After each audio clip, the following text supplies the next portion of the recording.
किस्मत अच्छी हो तो आपका वीजा जो है वो जल्दी भी आ सकता है। किस्मत बुरी हो तो आपको डिले भी फेस करना पड़ सकता है और वीजा रिफ्यूज भी हो सकता है। आज की इस वीडियो में मैं आपको एक स्टूडेंट की स्टोरी बताने लगा हूं जिसका वीजा जो है वो 3 डेज में उनको ग्रांट होके आ गया।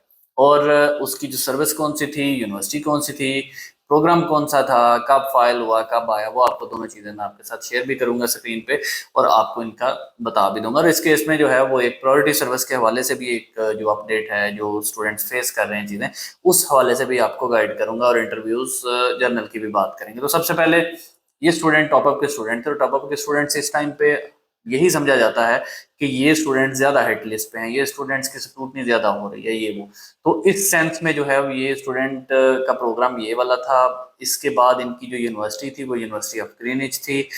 एक एज जरूर कह सकते हैं आप उसको कि फुल फीस पेड थी इनकी। सर्विस इन्होंने प्रायोरिटी चूज की थी।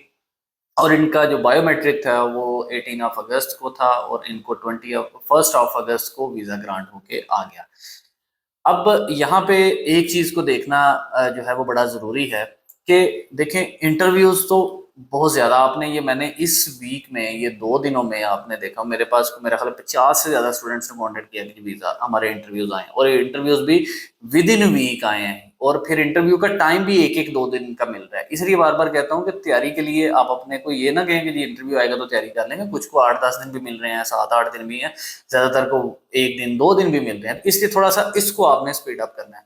दूसरी चीज जो प्रायोरिटी के हवाले से थी वो आपने बहुत सारे लोग ये कहते हैं कि अपनी सर्विस को वहां पे चेंज करवाते हैं, कैश पेमेंट्स करवा के अपनी, यानी स्टैंडर्ड पे सर्विस थी वहां पे जाके 500 पाउंड कैश में पे किया, प्रायोरिटी करवा ली।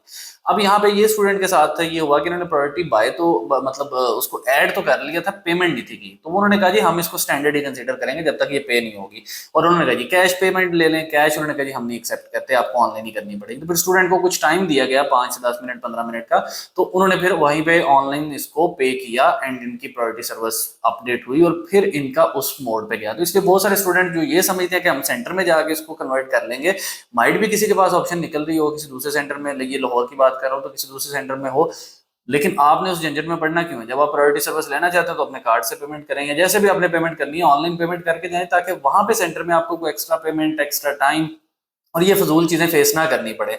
तो यहाँ पे ये वाली चीज को भी आपने जो है वो अंडरस्टैंड भी करना है और इसके अकॉर्डिंगली आपने इस सर्विस को भी आगे लेके चलना है।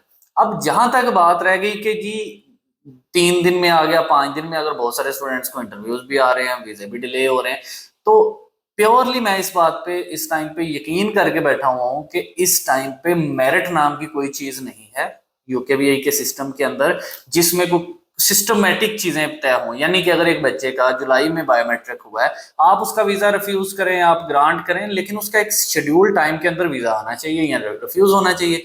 इसी तरह से जो स्टूडेंट्स जो हैं वो अपनी बायोमेट्रिक्स अभी अगस्त में करवा रहे हैं और उनके 2-2 दिन में भी वीजे आ रहे हैं या उनके इंटरव्यूज आ रहे हैं। तो देखें, एप्लीकेशन जब बच्चा पुट करता है तो उसको उसका डिसीजन चाहिए होता है। भाई उसको टाइम वेस्ट करके आप एक तो दिमागी मरीज बना देते हैं, आप उसको फाइनेंशियल बर्डन उस पर बढ़ता जाता है, उसकी बैंक स्टेटमेंट्स के हवाले से, अदर रीजन, उसकी इनटेक वेस्ट होने का उसको खतरा होता है। तो बड़ी ये जो है वो अजीब सी सिचुएशन है कि एक इतना बड़ा अदारा, इतने ज्यादा स्टूडेंट्स, इतना सिस्टमेटिक वे, और उसमें बच्चा जो है वो फिर जलील हो रहा होता है। डिसीजन का टाइम कहीं ना कहीं पे फिक्स होना चाहिए ताकि ये बच्चे जो इस अजियत से गुजरते हैं वो इसमें से ना गुजर सकें। बाकी अगर आपका इस हवाले से कोई क्वेश्चन हो तो आप पूछ सकते हैं। Thank you.